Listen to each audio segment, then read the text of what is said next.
We're back with the League of the Genuine Conversations, the only show on the planet where we discuss the important but often ignored subject of counterfeits. For many of our viewers who are football lovers, I hope you are enjoying the World Cup.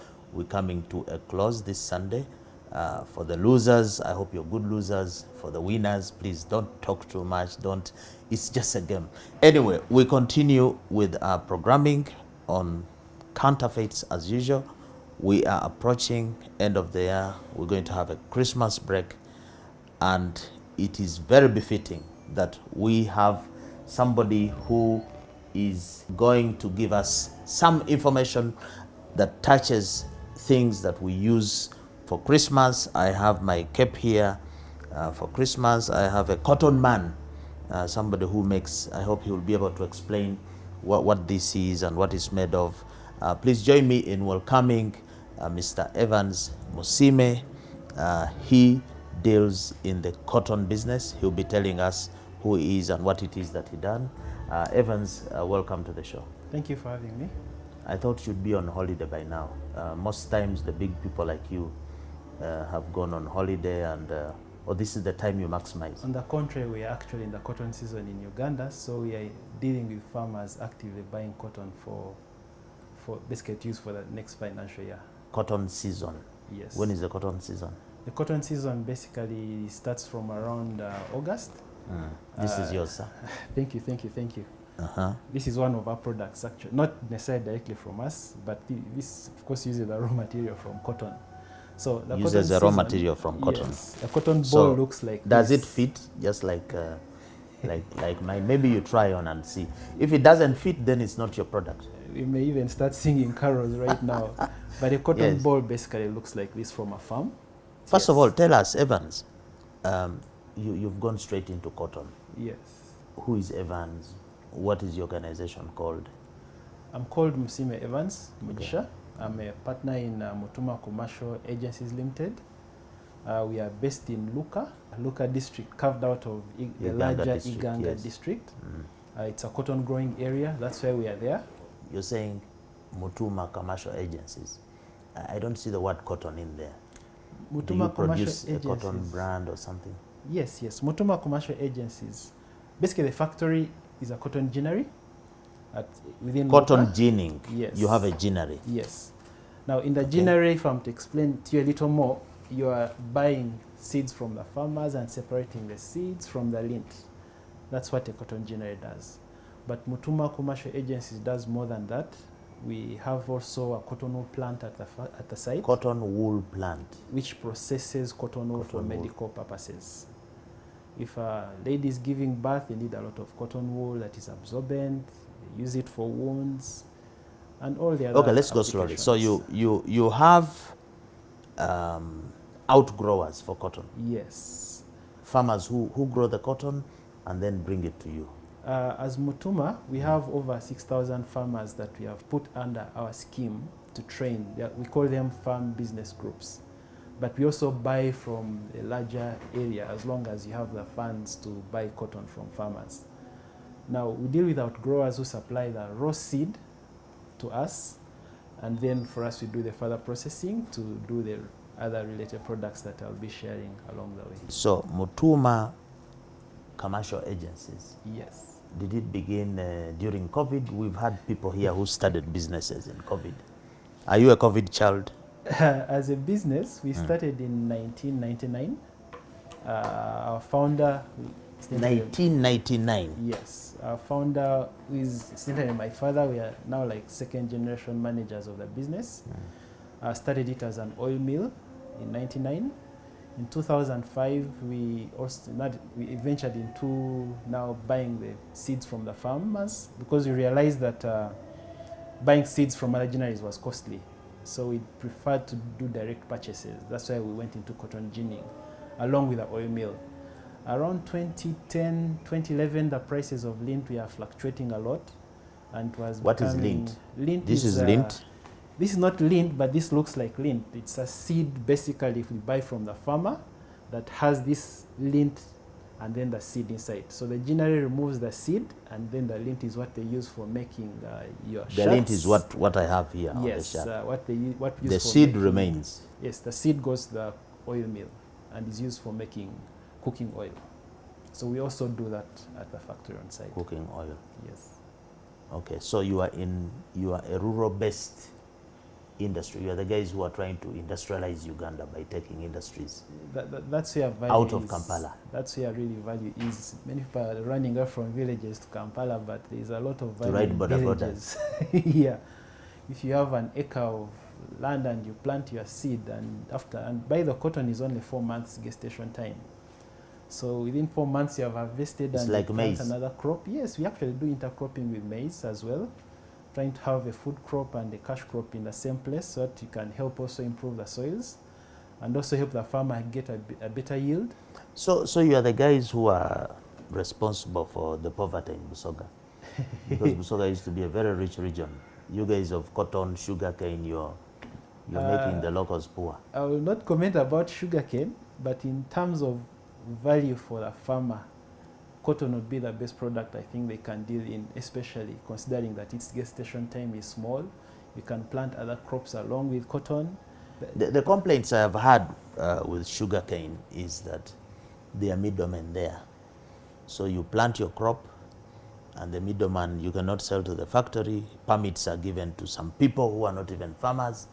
They come and buy from you on the cheap and then go and sell and get big. So there's some funny practice there. Yes, middlemen are Is it always the same a with challenge. cotton? In the cotton industry, yes, the middlemen can be a challenge because we also allow outgrowers to bring their cotton directly to the farm, to the factory, and You don't give give them the permits same like price. sugarcane. In cotton, we do not give permits for purchases of the raw material. What we do is that we have ginners who may have their own financial capacity, who can buy from so many farmers and be able to deliver large volumes at once. It is a bit difficult for a ginner to go and buy from every individual farmer, but we do not discourage that. Those who are able to deliver directly, we give them the same pricing and they all benefit. This show is about counterfeits. Yes. I can see that you are in the business of value addition, which the president is always talking about. Let us not export raw materials. Let us add value. Let us export or sell processed. But one of the biggest challenges to value addition industry is counterfeits. I'm sorry, you can hear some music in the background. Another form of counterfeiting. This is central Kampala, but there's no demarcation. A church next door, a bar, you can see. I hear you. It seems like we, as a country, we've given up. Anybody can do as they want. But back to value addition. Counterfeiting, faking is one of the major challenges. Can you explain to the viewers how the cotton industry is dealing with this challenge of fakes, of counterfeiting? Start from, if you like, the garden, maybe to the shirt. Just take us through where the challenges. Maybe to first help the viewer fully understand or appreciate what we are discussing. Anything that is counterfeit means that you are doing something to imitate the original. And if you are in the business of doing the original things, it means you are putting in value, time, and money to make sure you have a good product. So if someone is out there doing something that is counterfeit, is not putting in as much value as you're putting in, and yet you'll have the biggest benefit in terms of money because he's selling his cheaply. And you know our consumer market in Uganda mainly talks about price. They talk about how much have you cut off to get the product. So we certainly have that challenge in the industry as well in the cotton. And we have put steps to mitigate that. We have a regulatory authority above us, which is the Cotton Development Organization that supervises all activities of ginners. We also have Uganda Ginners and Export Association for Ginners that we subscribe to make sure that we provide the right seeds to the farmers, we provide the right chemicals to the farmers.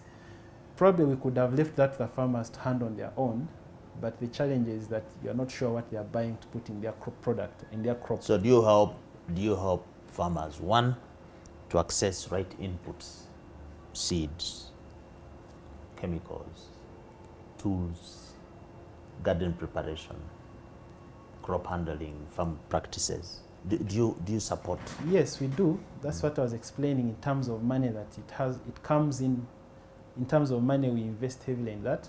As GINAs, we contribute towards a fund. We call it the Cotton Development Fund that handles... Cotton Development Fund. Yes, yes.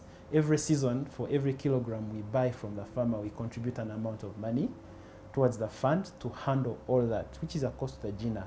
So what happens is that fund is meant to buy the seeds, so that we provide the right seeds to the farmers. That fund has employed coordinators. Those are staff in the field that help farmers, that train farmers on best plants. So you're saying that the cotton seed is not a renewable resource. When I plant a cotton seed, it blossoms once and that's gone. It doesn't produce seed. It produces seed. So why do you have to buy another seed? Why don't you just collect those seeds and then you plant again? As an organization, we do all that. The farmer. Why is this farmer subjected to buying another seed? For us in our times, you grow maize, yes, you take off some seed and plant again. Now you grow maize, the seed cannot germinate. We have to maintain a certain quality of product, in our case of cotton. So what happens is that we buy the seeds, even from the farmers that when they have done, the season has ended, the practice that the seeds are obtained, they are treated still under that fund, and then brought back to the farmer for replanting. It's a bit not the usual seeds practice during the harvest. Yes. The seeds are also collected from the farms. Yes. And taken to your organization. Yes. For processing, for cleaning up. Yes. And then you sell them again to the farmers, or they are for free? No, we don't sell them. We buy them, so we sell them back to the farmers at really subsidized price. You're buying a kilo, depending on the season, can be 300 per kilo, 300 shillings per kilo of seed that you give to the farmer. That is like $1. It's not really less than $1, it's less like than a few cents. Yes, it's less than $1. And the benefits of planting cotton are way higher than what we are doing. Of course, it would be our desire that over time, these seeds are supplied freely, like coffee. Okay, and all so that, let's talk before we take the break. Tell us, in the seeds, you appear to have a proper supply chain, controlled. Yes. Do you have issues of fake seeds, cotton seeds? We have not had challenges of really fake seeds, because it's the organization that really buys and provides for them. If that happened, the whole country would be in trouble. Or because the seeds are of low value, so maybe they are not attractive to the counterfeiters? No, counterfeits are there, but not in the seeds. But not in the seed, in the supplies that we are doing. Like I've said, that the organization puts in a lot of money to handle quality control. Okay, the seeds, we are safe now. Yes, with on the seeds. Because if the seed was fake, we would not have this Father we Christmas would not have thing. a good product coming out. Fine. Now, the other challenge to the quality of the cotton, we have the seed. What about the chemicals that are used? The organization also supplies? In our case, it's the same. What we contribute as CDF, which is the Cotton Development Fund. Cotton Development Fund. Yes, handles the procurement of and supply of all the farm inputs. Those are the seeds, those are the chemicals that we use, centrally procured, and then we do the distribution as GINAs.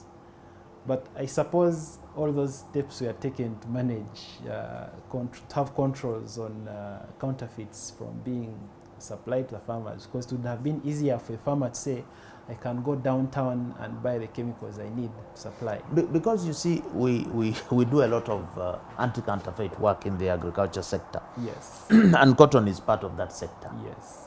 And for other crops, the farmers hustle to go to Container Village and all these markets to buy inputs. You're telling me that the cotton farmer does not have to go to Container Village to buy any input? No. What happens is that we do the distribution of inputs as GINAs. So we have taken that risk from them. It's now us as GINAs who have to deal with the counterfeit products, because we are the ones who know which one is good and which one is not for the farm inputs. So that's a risk that GINAs have taken on to do that central purchasing, and then we do the distribution as GINAs across the country. So the farmer does not So the necessarily- cotton industry is one of those industries that is showing leadership in controlling the inputs in the supply chain, because the other industries, coffee, tomatoes, maize, things are procured randomly. Anybody can be a supplier. So what I'm learning now is that with cotton, I cannot open a shop and start selling seeds of cotton or chemicals or pesticides or herbicides. That's what you're saying. No, what I'm saying is that that can be done, but what I'm saying is that the regulatory authority and the system of procurement is the one which is handling that risk. Are there So- shop owners or distributors or retailers of cotton farm inputs? Private, like I can have money and I say I'm going to start stocking and importing this chemical or Yes, that. they are there. It's just that But how do you the ensure they method don't of- sell fake? the method of purchase is centrally managed. That's why it's difficult to have the counterfeits, because in that case, because they know the chemicals that the authority requires to be supplied. But that does not negate the fact that counterfeits are there. That's why we have like SC Global, which manages quality control of products being delivered at the factory, and they look at the quality of the product being delivered. They will know if They will know if at they use the growing wrong stage, products. And again, even if the farmer knows if he uses a wrong product, you'll get zero. his yield will be low. We are talking to the cotton man, Mr. Evans Musime, and we are learning more and more about the cotton industry and the challenges that they face. We're back with the second segment of the League of the Genuine Conversations. As we prepare for Christmas next week, we shall not tire to bring you information that should keep you safe with what you consume, information about counterfeits, which are rampant everywhere. We are here with Mr. Musime Evans. I was pleased to know that with cotton, the counterfeiters are not yet very present in the seed, because seed is one of the most counterfeited agricultural inputs in the country. From my experience, a lot of the seeds, cabbage, they are fake. Yes, that's true. But with cotton, I think because if you do the fake seed, the loss is immediate in terms of the thing will not sprout, you'll not have anything. Yes. But I think also, maybe you're doing a good job. We should benchmark. Other sectors should benchmark with you. But we're doing something with the Ministry of Agriculture and Agricultural Police. We've just done some trainings for the inspectors and the police. One of the major complaints has been a form of counterfeiting, which presents like abuse or misuse, not following instructions when you are applying chemicals, pesticides. Is that a practice that you have seen with your farmers, your smallholder farmers? Are they applying the chemicals properly? Are they putting protective gear? Or are the cotton farmers so special that for them they follow instructions unlike other farmers? I think in our case, the ideal situation is what you have described, whereby everyone is compliant, but it may not necessarily be that on ground 100%. What we have coordinators in the field that are there to help farmers learn how to plant, how to spray, when to spray. So don't you have cases where you reject some cotton? Yes, we do. But maybe to explain further, the outgrower is the one who suffers in this case if he doesn't follow the planned time for basically handling his product. If he doesn't spray on time, it means he's going to have less yield of his stock. If he doesn't, basically that's the point. If you don't handle your product well in the farm at the right time, then you are the one who loses. No, but Now, you in our as a case- GINA, In our case, we as GINAs, where we have had challenges is whereby a farmer or an agent brings cotton to the factory, and you're talking about counterfeit, you are looking for a particular weight of stock, and they are poured in water To make it to make it heavier. so some farmers pour water in Some farmers have done that. Once we discover that, then the penalties are high. But when you pour water, apart from having an artificial weight, doesn't the cotton get damaged and It becomes gets of damaged. low quality? Yeah, it gets damaged. Suddenly it gets spoiled. That means that you are going to ask the farmer to first dry it at the factory before it is actually taken into the rest of. So you mean cotton? Because other products like maize, coffee, you pour water, the thing starts to rot and you can no longer take it if the moisture content is high.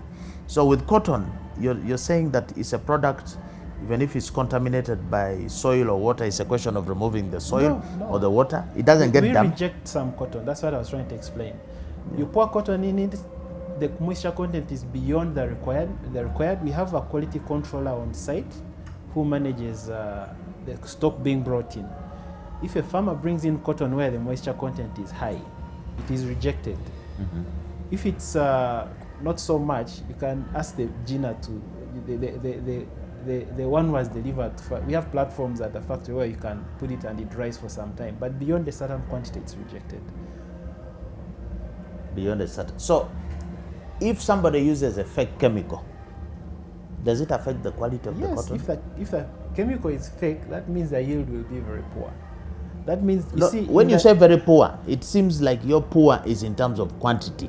I'm talking about quality. let me explain it like this. When you get a seed, I wish I'd come with an actual seed from a farm. There is the seed and then there is those balls. There's an amount of balls you expect to cut off from a tree when you are harvesting. So when you don't use the right chemicals or you use them at the wrong time, the final yield in terms of how many balls each tree is supposed to have are less. That's how I was explaining that the farmer loses in terms of how much yield if he doesn't follow the procedures for planting and harvesting. For a Gina, he's interested in how much, of course, when you have collected all the weight that he receives. So he may not feel that effect, but the effect you may have is if you find that a season has less cotton and you can't buy much because they didn't plant well. But I know as a business, you sometimes sign forward contracts Yes. with your purchasers, bulk purchase. So you sign a contract that I'll give you 100,000 tons this year. And then you rely on a back-end contract with the farmer. Yes. So you're interested in complying with your forward contract, Yes. which depends on the How much backward you contract. supply. So I think that it is not just the farmer who loses if the yield is not and the quality is not satisfactory.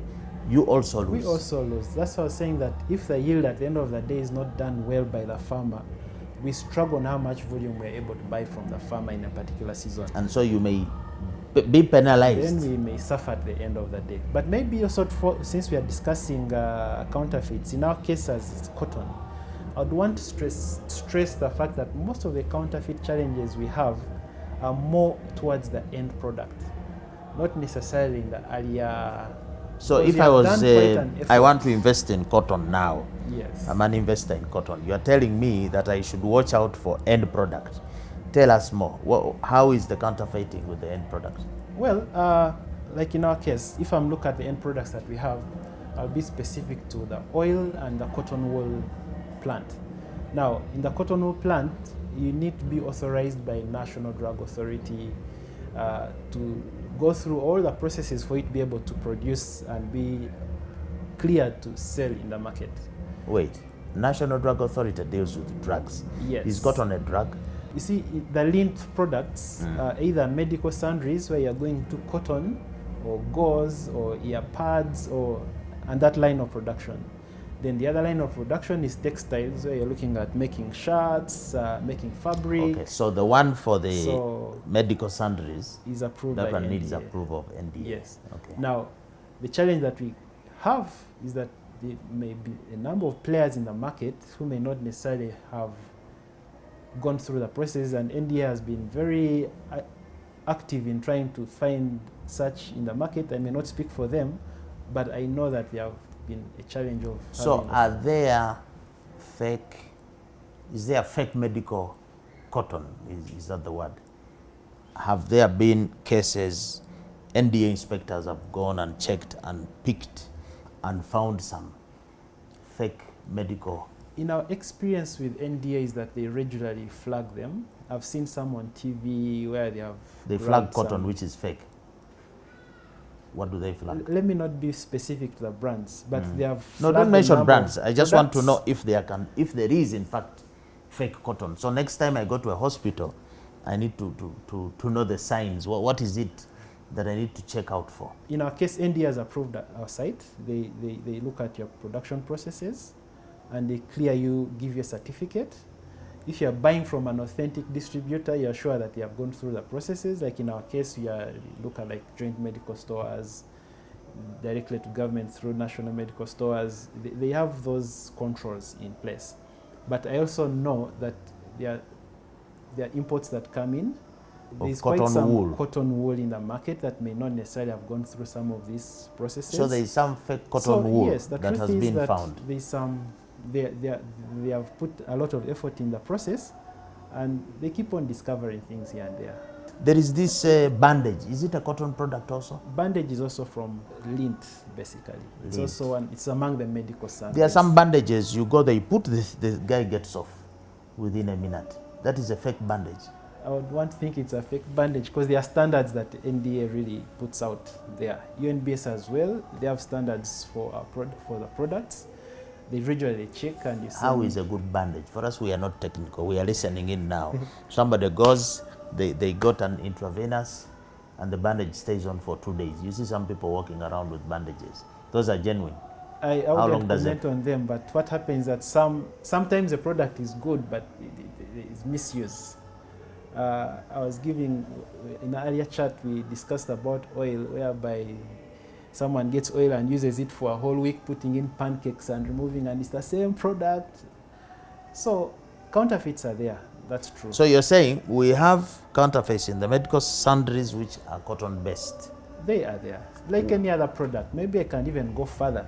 Recently on TV, I think it was UNBS, they discovered rebagged counterfeit bags of cement. And I think it has not even been only limited to cement. You have also seen many petrol stations around. One is just one pump. I'm not sure if they go through the regulations to be able to distribute. So your point is that, look, there is fake. Now I am listening to you. Yes. Mituma commercial agencies. Yes. I want to use your cotton wool. I want to use your whatever product. What can I look for from Mutuma?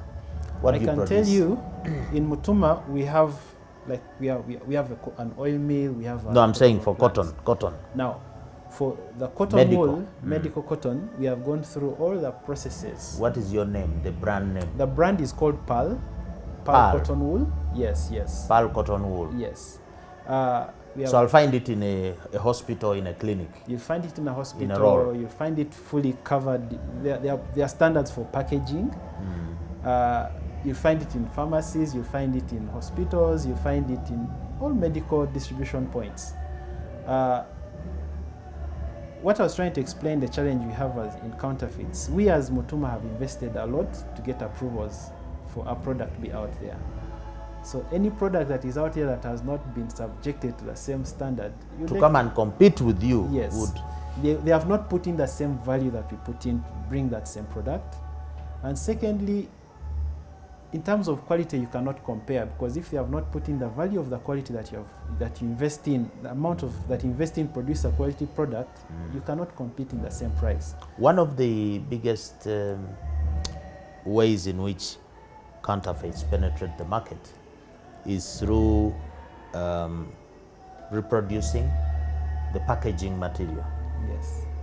And your packaging is paper, is plastic, is what? Our packaging is basically, one, there is polythene, which covers the whole stock to prevent water from access to it. Then inside it's paper. Yes. How do you ensure that this polythene, with this advent of intermediate technology, anybody can manufacture anything nowadays without having a big factory? How do you ensure your polythene and your paper are not faked from NASA Road? Anything these days can be faked from NASA Road. In our case, we just keep our ear to the ground. But now those are the cost things that keep on making your product more expensive, because you know that there is counterfeit in the market. So you keep putting value, you make sure your batches are monitored. There's what you call good management practice in manufacturing, whereby you follow your product up to the final destination, so that in the event that it is rejected, then you can easily trace backwards, see where the problem could be. Have you received complaints from consumers sometimes, or facilities where somebody claims, because many brands have an issue? Yes, yes. Somebody comes up and says this was your product and it's fake.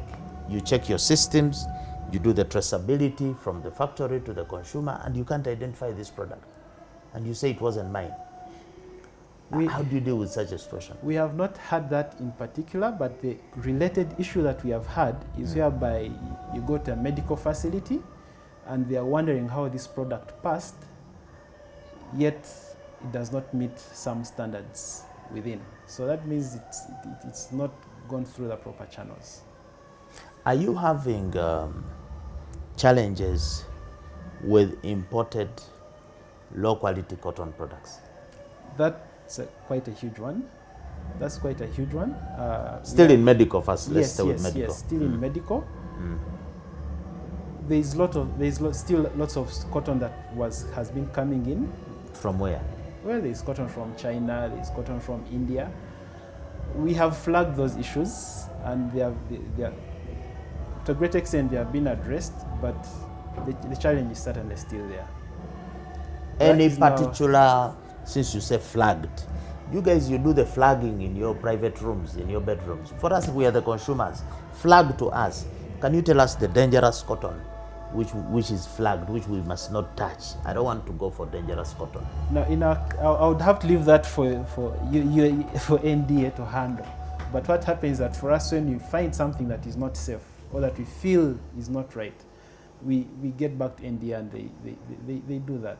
They handle. So NDA has flagged the fake cotton wool, the fake bandages. What they have if done, I go on their website, I'll find it. What they have done is that they have rejected product they have rejected some stock that has been brought within the country, and they have been very active actually on how do you call it,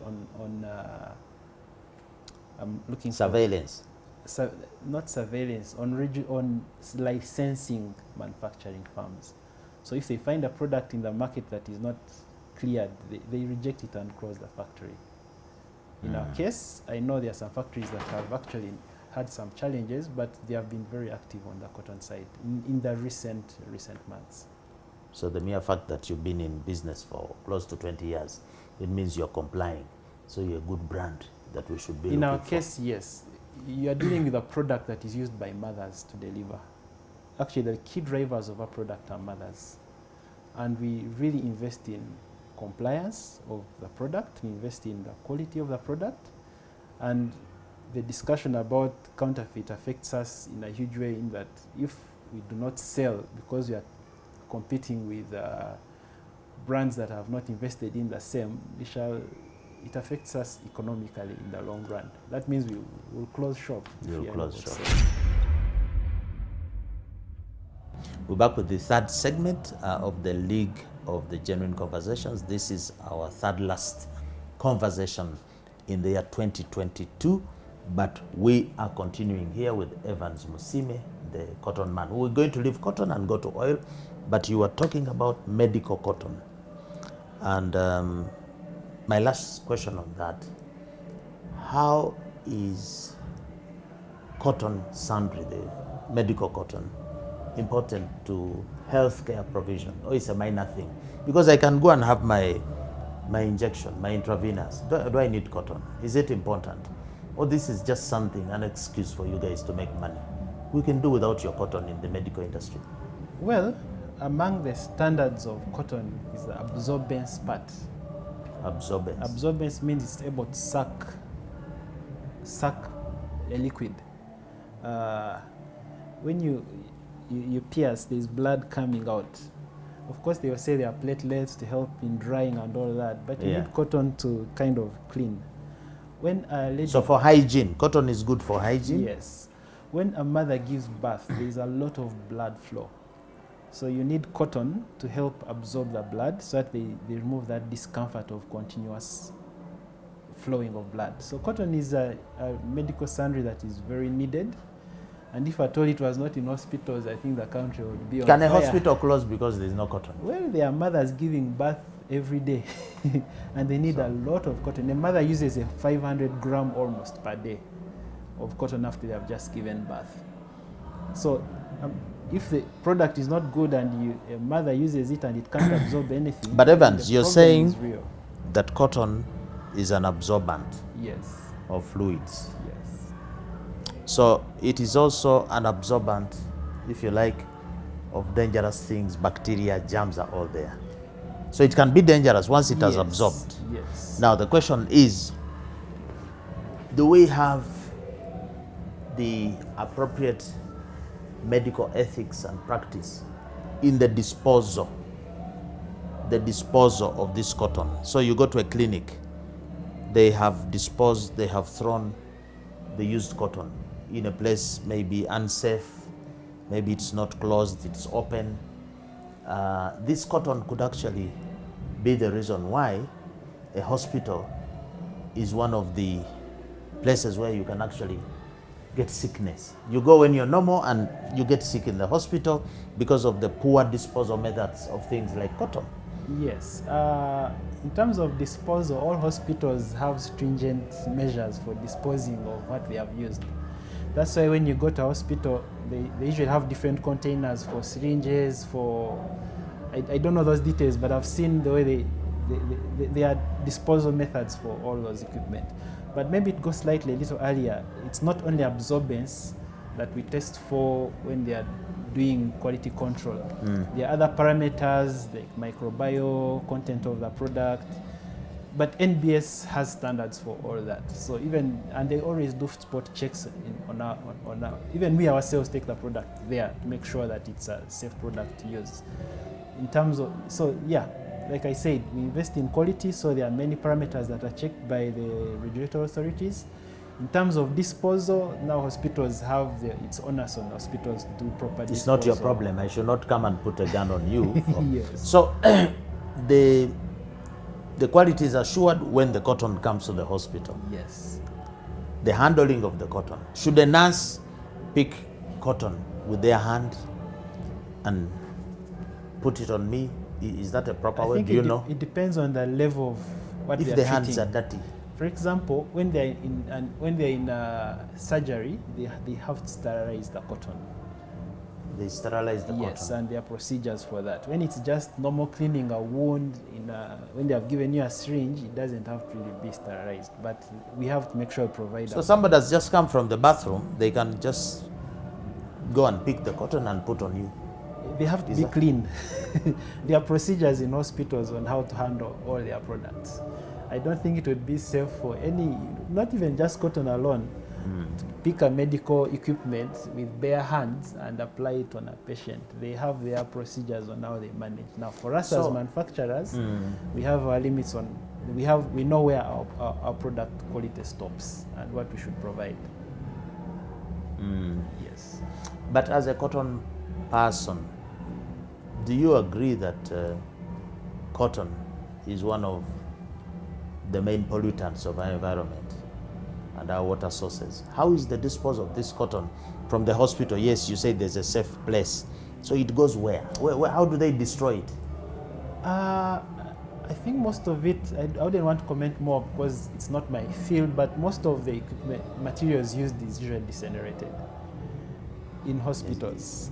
An incinerator, they go and burn. They burn it, and it's even highly flammable. Even if I had cotton and I used it at home and I put fire on it, that's the end. But like I said, they must have procedures on disposal, and it's not something that you should just get and throw in a bathroom, or because it would even clog the sewage system. Yes.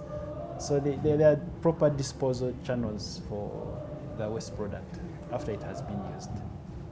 As we finalize the cotton and health side, we just from an epidemic, and masks were a must. Did we have masks, cotton masks? Masks? Yes, we Did didn't you- make did you them. make any? We didn't make them in our case, but I know Nighty made quite a number of them. Those were cotton masks. There are standards for that, but generally, to be honest with you, the masks that were mainly sold on the street were they are cotton because they are cloth. I think later on the Ministry of Health indicated that you just need to get they indicated the cloth that needs to be made and sold. Most of the government masks that I saw were basically cotton cloth masks that were distributed in almost all centers. So yes, Pure cotton or synthetic? pure cotton because it was a textile cloth, like a fabric. So it was normal cotton product. So cotton was again very important in fighting COVID. Yes, it was, because they're using cotton products. They're using a cotton cloth, which is basically a fabric from cotton. But for us ordinary people, we think that a lot of the cotton we have is fake, for the reason that if you check my shirt, you might see 30% cotton, 20% polyester, and so on. Maybe even your shirt is 30% cotton. Why don't we have pure cotton product? Now let's move to textile. Why don't we have pure cotton product?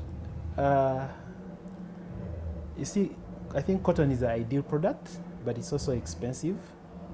So manufacturers have tried to improvise and They have tried to improvise or to fake. Use the words carefully there. Because if the requirement, it's like in milk, Yes. pure milk, then you have milk which is adulterated with water, with, I don't know, butter and so on. Isn't the genuine product called cotton supposed to be 100% cotton? Should it be mixed up? And then you still say a cotton shirt, which is 40% cotton, and you imitating the genuine original, which should be 100%? Yes, if you had to use that word in that sense, Yes. like we said at the beginning, that a counterfeit is an imitation of what is original. Yes. Usually, and also have to indicate that usually of low quality. Yes. Yes, so in that sense. So we want a counterfeit-free Christmas. in Give that us a sense- Christmas gift of pure cotton. Tell us. In that sense, Yes. if you are buying a product and you are buying a cotton shirt Yes. and you find it written on something else, 50% cotton and then something else, another material, then that's a fake product. And most likely you have bought it cheaper, and most likely you pay a higher penalty because you'll get old faster, But I wouldn't want to call all of them counterfeit because... Okay, let's put it this way. Maybe it is not counterfeit because it does not claim to be 100% cotton. Yes. It is telling you the truth. That here I am 30% cotton, and the rest is synthetic. Yes. Take me if you like me. I think the counterfeit bit would be to say 100% cotton shirt, whereas it is only 40%. That's true. That's a counterfeit product. So, do we Africans actually have access to 100% cotton? Is there something like 100% cotton that you produce? We do 100% cotton, I think, in terms of textiles locally. I may not speak for them, but that is at least what we are made to believe. But you also have to look at the consumer market that we have in Uganda. I don't know if it's a culture, but most people don't want to spend the value of buying a cotton shirt. They would rather go and buy most people don't want brand. You've done a survey on this? There in Mutuma commercial, I may you not have say a I've done a survey on that because I'm research not in department to see that we don't like nice things, we don't like pure cotton. No, we like nice things. Uh-huh. Let's not quote me wrong. We like Yeah. nice things, but we don't want to pay for nice. We don't want to pay for the value it takes to have those nice things. I think the buying culture of most people here, they look for whatever is cheap. And what is true is that there's a lot of dumping from Western countries, from China, a lot of dumping of product here, and it may not necessarily meet the quality standards of what we require locally.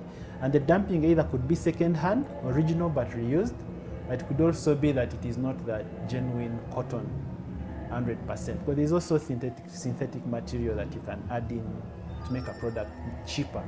But those are the challenges. That So we somebody who is tuning in, they have just tuned in now. have. Yes. They are preparing for their Christmas. They want a Christmas message from you on cotton textile.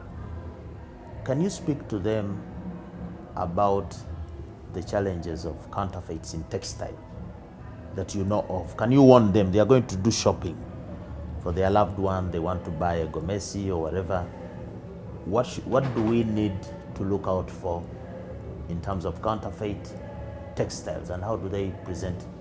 Well, counterfeit textiles are usually generally clear in that the material should be well labeled, and the label should indicate the percentage of the material used. Usually it indicates the cotton material, if it's 100% cotton. If it's not, it's also clearly spelled out, and you know you are buying what's not 100% cotton. And basically the label has everything that you need for. But that is if there are some products I know which say sugar free. I'm sure you also know them. No fat, when it's actually fat. So labeling per se might not be a safeguard against the counterfeit. Can you tell the viewers maybe the feel? How does cotton feel? How does it look? Is it possible actually? If you really understand fabrics, it's easy to tell for a person who is technical. But cotton, the feel of cotton is different from synthetic or any other material. The other materials are a bit lighter and softer. Cotton, you feel the fabric is soft but natural and hard. In addition to the label, it's important for you to feel it. The absorbance is also, even in a cotton shirt, when you put water on a cotton shirt, you can feel the difference from when you put it, let's say, on polyester or on any other material. So I think I would encourage the consumers to know what they are buying for, what they are looking for, and when they are buying from the agents they procure from, they get more assurance. Unfortunately, there is not much regulatory authority on fabrics and cotton. The finished product. The finished product that comes in. I may not speak for them, but I'm not sure if there are controls on Bivum. Is it called the Ndiwater? The second hand. Yes. There's not much in terms of control on that level. I stand be corrected, but it's quite difficult to tell apart from the person buying knowing really the feel of the material they are buying. Evans, I know that Mituma Commercial also does cooking oil production, but I didn't take you into that so much because we've just had Bidco here speaking about the cooking oil. But I'll give you a minute. What you have seen in cooking oil, do we have a counterfeit problem there? What do we need to look out for? What do you produce in terms of cooking oil? It may not be big, but any message for us on cooking oil and counterfeits? Yes, in terms of cooking oil, unfortunately we don't do the final refined product. What we do crude oil and we sell it to other millers who do the final processing. But in terms of use, it's important that cooking oil is not, it's important to know the quantities you're using it for. I've seen a general practice, especially for some of us who like buying food from the streets. There is not much control. Someone puts in a whole small liter jerrycan and they use it continuously for the same product. Even in homes, you are using the same oil for a longer period of time. But oil, when you go to purchase oil from a market, usually it's clear, edible oil, you can tell. Some is not well done, so you find residues at the bottom. I don't want to go much into the cooking oil, but it's important that when it comes to usage, you know that there's a problem of I know there's cooking oil. In Uganda, there's almost fake everything. Yes, cooking oil is among them. There are those who sell fake cooking oil in the market. Allow me also mention that there's a lot of unregulated alcohols, counterfeit, I must say, because if you go on a street and you find a bottle indicating Waraji and there is no label at all, and people they have written on with the marker maybe. So yeah, it's important for the consumer to know that there's almost fake everything. There's an original, and there are many people doing a counterfeit product of it. So we need to be cautious. Here we have Dankani, those are the drivers, according to us, of counterfeiting. Yes. Which of those do you think is a bigger factor? Is it price, affordability? Is it because we can't tell the difference? Is it the general negligence of brands, regulators, and consumers? What is it? In my head, I think generally it's the issue of price. If anything is too good, has too good a price to be true, most likely it's a counterfeit product. And unfortunately, the general market here is very price sensitive. They buy price beyond the quality of what they are looking for. Maybe it's also a cultural shift that we need to push. I'm seeing a lot of, basically, yeah, it's price mainly. It's a price-driven economy, and everything is basically price. But it's important for a consumer to know the quality that they are buying, and not just take the price. As we close, you are in manufacturing for more than a decade. To what extent are counterfeits affecting the manufacturing sector, which up to now I think has failed to hit 30% contribution to GDP? How is counterfeiting affecting the industries? Allow me to put counterfeits in one bracket as imported, rejected products that are locally sold here. Manufacturing, of course, is key for the growth of the economy, but we are competing so much, like I mentioned, on price-related issues. We are competing so much with either the counterfeits being done behind back doors that are unregulated, or the rejected.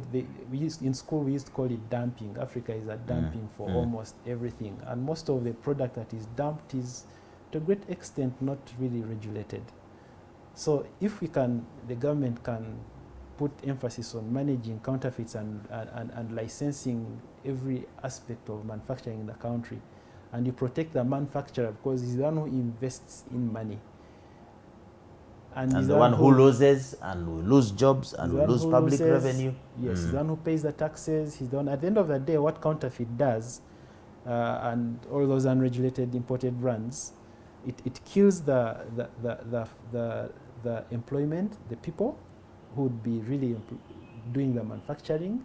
It kills the economy because the businesses that should be the ones paying taxes, do the roads, that should be the ones employing the people, cannot sell their local products, and ultimately it kills also the people in terms of actual dying, because you are selling them a product that is not controlled, the quality is not proper. But now, I know I'm closing, but it's interesting here. You're a civil engineer. You engineers have failed to do our roads. We have potholes every centimeter. Can I say that civil engineering has also been eaten up by counterfeits? Buildings are collapsing.